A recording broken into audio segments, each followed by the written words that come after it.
as x approaches 1 of the absolute value of x minus 1 over x minus 1. And I want you to do this without a calculator. That would be problematic. Because with a calculator, this is very easy. You put it in your calculator, you look at the both left-hand, right-hand limits, and it makes it much easier. But without a calculator, what are you going to do? So first thing, obviously, you plug in your 1, and you would get a 0 on top and a 0 on bottom. Remember this. This is what we call our indeterminate form, meaning you cannot just stop here. You have to do something else. So what else can we do? Okay, so I want you to put down a little note right here. I want you to recall what the absolute value of x actually is. And if you remember from last year, you look in your logit, okay? The absolute value is a piecewise function, okay? It is the V-shaped graph, right? We all know that it looks like the V, but we can write it as a piecewise. We can say, well, it's this y equals x line right here when x is bigger than 0. So meaning it's x when x is greater than or equal to 0. It's this half right here. And it's negative x, so it goes like that way, when x is less than 0. We're going to use this idea to solve this one algebraically.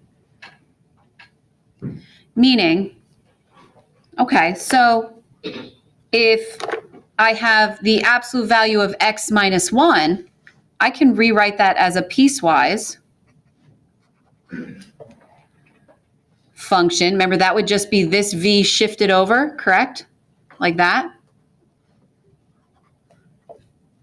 So it would be the line x minus 1 when x is bigger than or equal to, not 0, when x is bigger than or equal to what? 1. My bad. Or it would be the negative of that, the opposite of x minus 1 when x is less than 1. So why am I doing that? Well, I'm doing that because I'm going to write 2 different limits for this one right here. Because again, the limit from the left has to equal the limit from the right, okay? So I'm literally going to use this information right here, and I'm going to rewrite this right here, this what I wrote in black, the original problem, as 2 limits. I'm going to write the limit from the left, so the limit as x goes to 1 from the left, and I'm going to write the limit as x goes to 1 from the right. So what does that mean? Well, let's think about it. Which one of these pieces would be the left-hand limit that I would use? Would it be the top one or the right or the bottom one? Would the top be the left or would the bottom be the left? Top is left, right? Top is coming. So I'm actually going to rewrite this limit right here, this absolute value of x minus 1. I'm going to write it as the top one. I'm going to write it as the opposite of x minus 1 over x minus 1. Because that's what I use to plug in. I plug it into the top. If I come from the right, this would be coming from the right. This is the right, this is the left. Coming from the right, I would now replace the x minus 1 with x minus 1 over x minus 1. Now what you've done is you want to actually see if these two become the same thing. So let's find out. Always reduce before you take a limit. Let's reduce this and this. What do you have left? -1. What's the limit of a constant? Still -1. All right, let's do this one. Let's reduce this one. What does this reduce to? 1. And the limit of 1 is 1. Are these the same? So this limit does not exist. So let me explain what I just did, because I can tell you're all like, I don't know what she just did. She wrote a lot of different stuff here. Here's what you're going to do for absolute value limits, You rewrite your own piecewise. You rewrite your own piece. Meaning if this was x minus 2, you'd put a x minus 2 here, a negative x minus 2 there. If this was an x minus 3 here, and negative x minus 3 here. Does that make sense, right? And then obviously this number would change. If this was a 2, this would be a 2. If this was a 11, this would be an 11, okay? Because you've shifted it over. So that's the first thing you do. You rewrite your own piece. And then you create two limits, a left and a right. So this is number 2. You had to create two limits. So now we're going to do one on the example that I gave you, the worksheet that I just passed out for like that little warm up there. Number 4. Go to 4A. And I'm going to write it out here big, and you can squeeze it in anywhere on that paper because you're not really going to do too much there. The limit as x goes to 1 of x squared minus 1 over the absolute value of x minus 1. Okay? Now, I'm really nice to you. Haven't I already written this piece out for you? Don't I have this written out for you already as a piece? It's right here. Okay? So that was nice. So let's rewrite as two different limits then. Let's rewrite this as a left-hand limit. So the limit as x goes to 1 from the left, and the limit as x goes to 1 from the right. So somebody tell me, what would I replace this absolute value with if I come from the left? What would I replace that bottom one with?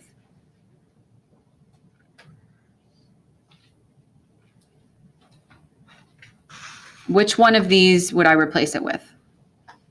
The negative x minus 1 or the positive x minus 1? Negative, because I'm coming from the left. So I'm going to keep the top as x squared minus 1, but the bottom I'm going to write negative x minus 1. All right, now rewrite this one for me. Keep the top as x squared minus 1.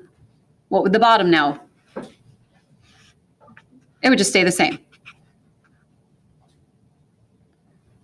So again, let me give you a big wide hint because I can see you're all still kind of like, huh? This is all I'm doing. I'm taking the absolute value. The bottom one stays it without the absolute value, right? The absolute values are gone. But the top one, what did I just do? I just added a negative to it on the outside in parentheses. That's all you have to do. For all the absolute value ones. For all the absolute value ones.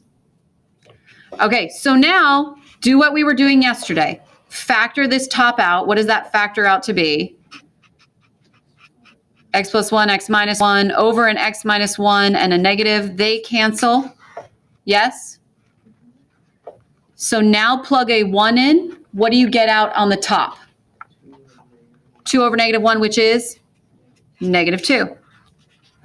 Do the same thing here. X plus 1, x minus 1 over x minus 1. Cancel, cancel. Plug in a 1. What do you get on the bottom? 2. Are those the same? Do I have a limit? D and A. There, you're going to get a lot of D and E's with absolute values. Sometimes you won't, sometimes you will. Okay? Try 4C. Try 4C now. By yourself if you think you can. I'll write it out here and do it. Don't make this hard. Make this easy. Please. It's not hard. You just have to understand notation. This is saying I need the limit as x approaches 3 from the left. Do I even need to write two limits then? No. I just have to understand what limit to write in terms of, oh, I have an absolute value of x minus 3. Yes? So my piecewise would look like this. It would say x minus 3 on the bottom. As x is greater than or equal to, what would I put here? 3. And then I would change the sign as x is less than 3. So again, this is my left. This is my right. Which one am I going to replace the absolute value with, the top or the bottom? Top, because I don't, if it was just 3, I'd have to do both. But since it's just the left, I just have to do the top guy. So I'm going to replace this guy right here. I'm going to write x squared. That negative, you see that negative? I'm actually going to pull it out here because I don't want to put it next to it. It looks like minus if I put it next to it. And then I write x minus 3. So there's my negative x minus 3. There's my x squared over x minus 3. Can anything cancel right now? Bye-bye. You're left with negative x squared. Once you get to this point, plug in what they gave you. Plug a 3 in. What would be your answer? Negative 9. It's the negative of 3 squared, which is negative 9. Okay? So there's some absolute values. I'm telling you again, on the quiz you'll have 1, and on the SPCC quiz you have 1, and then on the test you have 1. She likes these. And I don't think they're hard. I think when you first are trying to understand them, but all you have to do is keep the sign, change the sign, and replace it and do what you were doing algebraically. Okay? Don't make it too hard. So there's the first thing that we're learning today. So take that worksheet, put it over to the side. Now we're going to talk about the squeeze theorem. Good old squeeze theorem. Also known as the sandwich theorem, as opposed to business and whatnot. All right, here's what it does, though. The squeeze theorem, the whole point of the squeeze theorem is it actually helps with trig limits. And I'm going to actually write out the squeeze theorem for you. I don't want you to be freaked out by the notation. I want you to think if you can finish it off. Here's what I mean. Here's what it says. Let f of x, g of x, and h of x all be defined such that f of x is less than or equal to g of x, which is less than or equal to h of x. Okay, so there's the first part.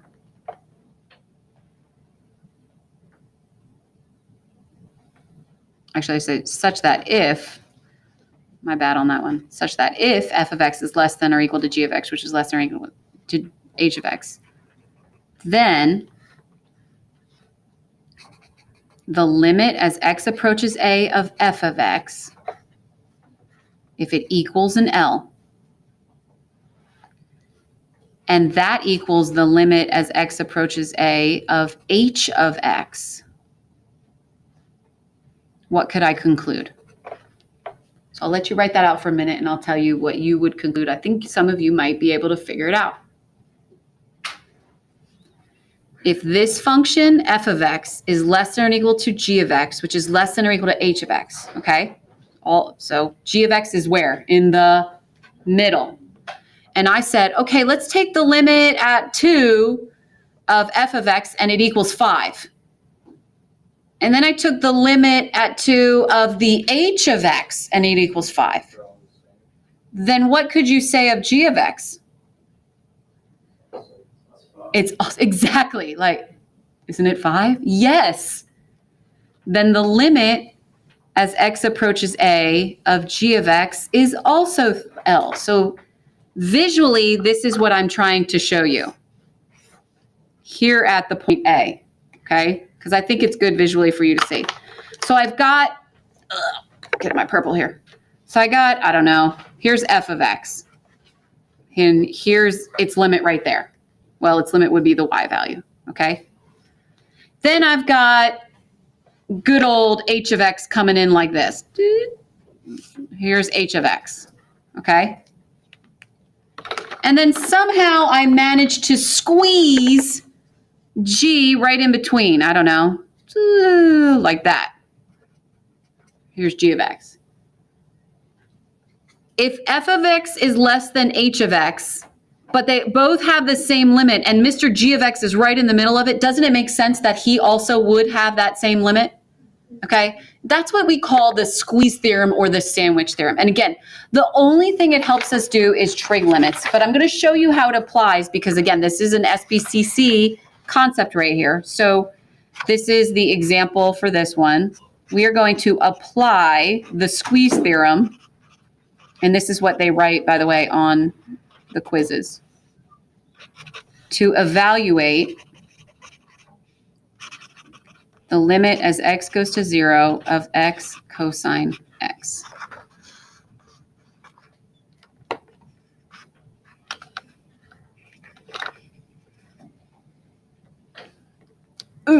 Okay. Let's talk about this guy for a minute. You remember what cosine looks like? Starts at 1, goes like that. Remember? So your cosine function exists right in between 1 and -1, in between 1 and -1, in between, right? Those are my possible y values. So my cosine of x is between 1 and -1. Okay, so how are we going to apply the squeeze theorem? Well, we're going to use this to apply the squeeze theorem, that right there. We're going to say if -1, if cosine exists in between them, we're going to use Mr. Squeezy theorem to help us out. So when I look at this and I'm like looking at this, I need there to be an x in front of cosine. Well, I don't know if you know this, but you should have known this from the past. When you're working with inequalities, whatever you do to the middle, you can do to either end. Would you agree to that? Same with a fraction. Whatever you do to the top, you do to the bottom. Whatever you can do whatever you want to the middle. If I want to add 5, I'll add 5 to everything. If I want to divide by x, I'll divide by x. So when I'm looking at this right here, I'm like, I want it to say x cosine x. That's what I want the middle to say. So I'm just going to multiply by x. Multiply this by x. Multiply this by x. So now when I rewrite this, this would be -x is less than or equal to x cosine x, which is less than or equal to x. Well, what do I do now? Well, now you do this part. Now you take the limit. Because I want it, again, I want it to look like this. So I take the limit in the middle, yeah, but then take the limit on either side also. So the limit as x goes to 0 of -x would be less than or equal to the limit as x goes to 0 of x cosine x, which would be less than or equal to the limit. It's really just, y'all, this is mathematics in its beauty. It really is just manipulating it to look like what you have. Using your knowledge of math, manipulate, add a 5, subtract an x. It's the same thing, okay? Now, here's what's really cool. So let me go up here real quick. This you did yesterday. Plug a 0 in. What would your limit be? 0. This you did yesterday. Plug a 0 in. What would your limit be? Guess what the limit of that is? Because the squeeze theorem says it is. Done. And that's how we apply it. Ridiculous, yes. But that's how it is applied. Therefore, trig limits. Okay? The limit as x goes to a of sine of x would equal sine of a. The limit as x goes to a of cosine x would be cosine a. The limit as x goes to a of tan x is, take a guess. What am I doing the entire time? Plug it in. I'm not going to write the rest. Do I need to? No. The limit of secant x is secant a. So your job on homework tonight would be, first of all, plug it in. And that's why I told you to have your unit circle out. If I said, what's the limit as x approaches pi of sine of x? You'd put in sine pi and then find out what the sine at pi is. Y'all with me on that one, right? Okay. Do I have to do an example of that? I think you can pretty much figure that out. I'm going to do the harder examples, though. The harder examples require 2 important special trig limits. Because you know, limits are special, and so is trig. Write these down. The limit as x goes to 0 of sine of x over x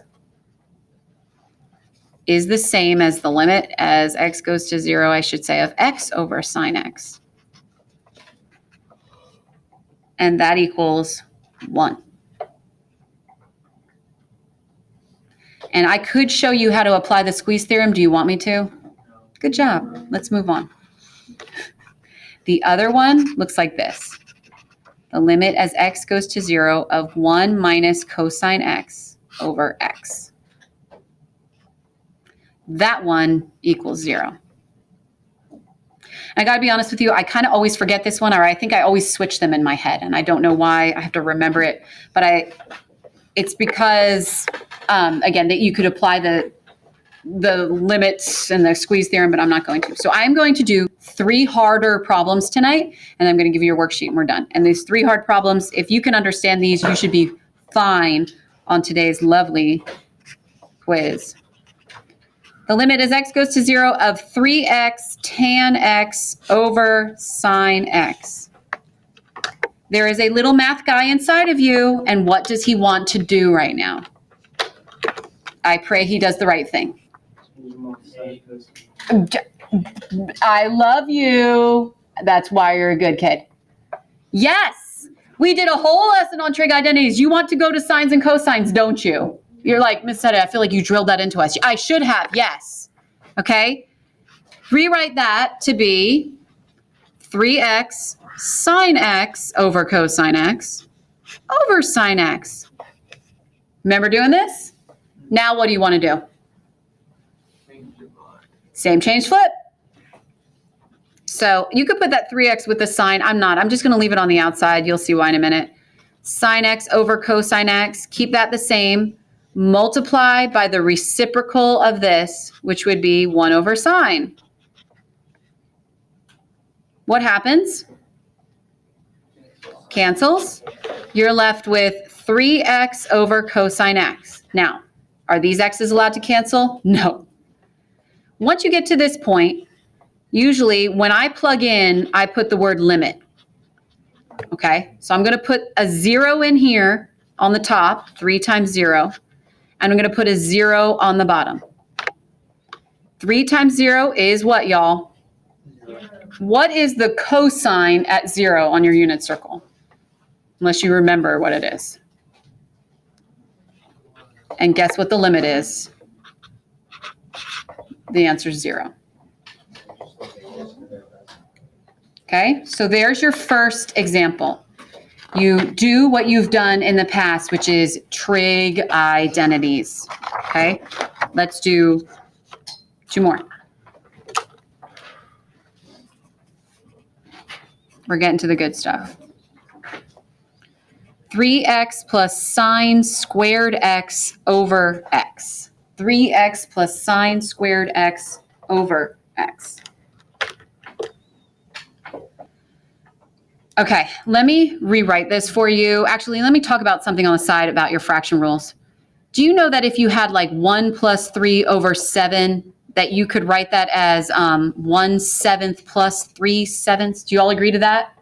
So when I'm adding, I can take that denominator and I can rewrite this as 3x over x plus, and by the way, I'm going to rewrite this as sine x in parentheses squared over x. Do you all agree with what I just did? Okay. Can this reduce? It sure can. What does this go to? 3 plus, this is really sine x times another sine x all over x, correct? When you're multiplying fractions, let me show you another one. If I had something like 2 times 5 over 7, that would be the same as saying 2 over 7 times 5 over 1. Would you agree to that? 2 times 5, 2 times 5, 7 would be 7 times 1. Righto? So when I write like this, I'd be like, oh, let me rewrite this as sine x over x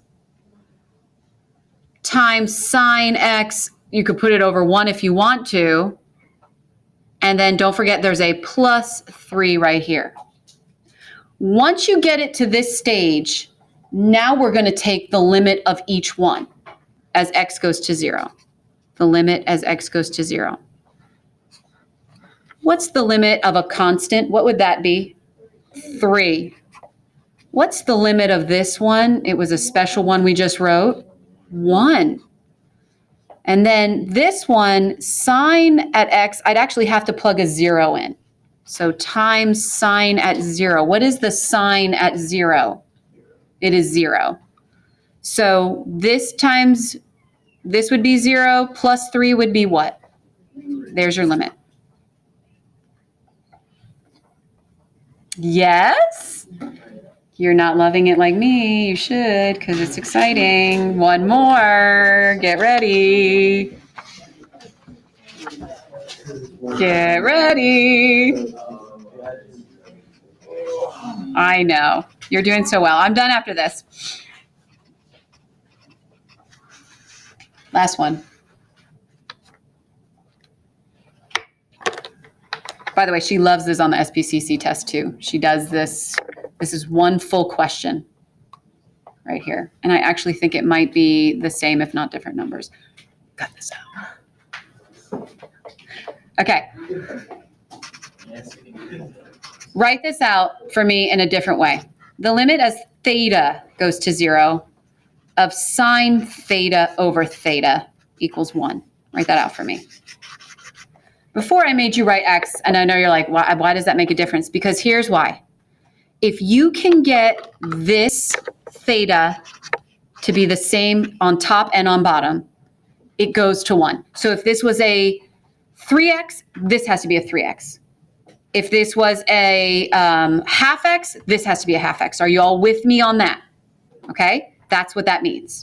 As long as it looks the same here and here, you can make it go to 1.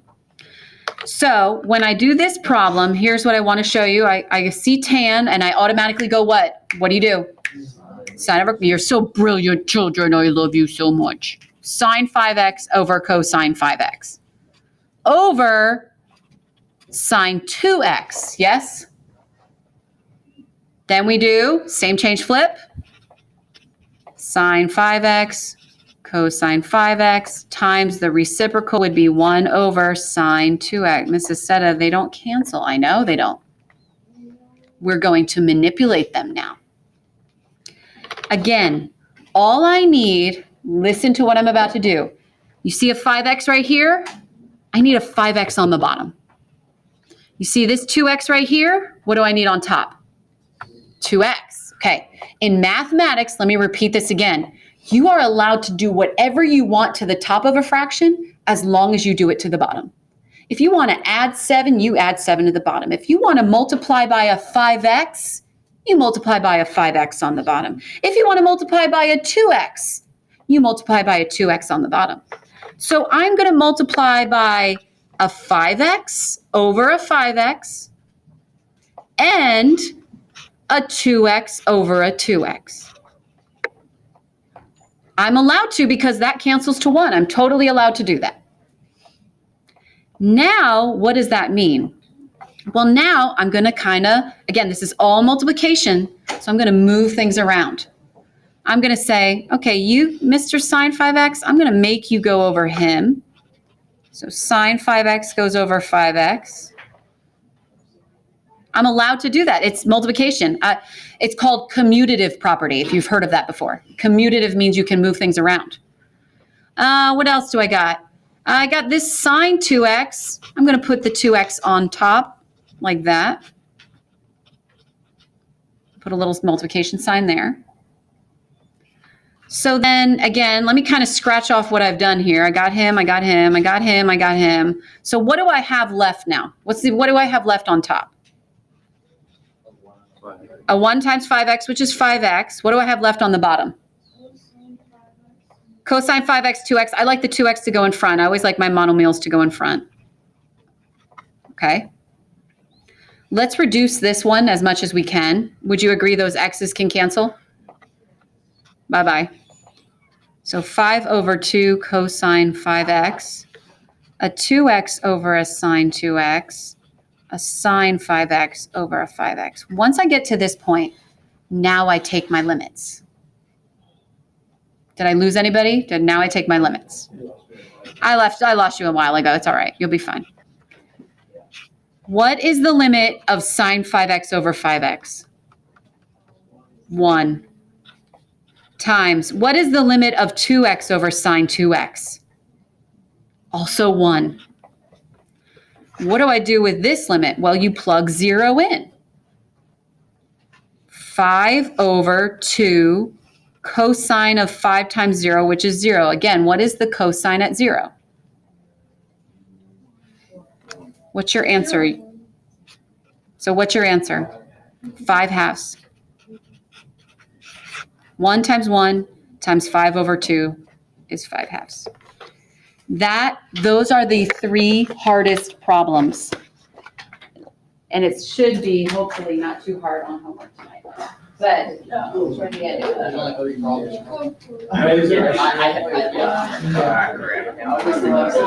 it.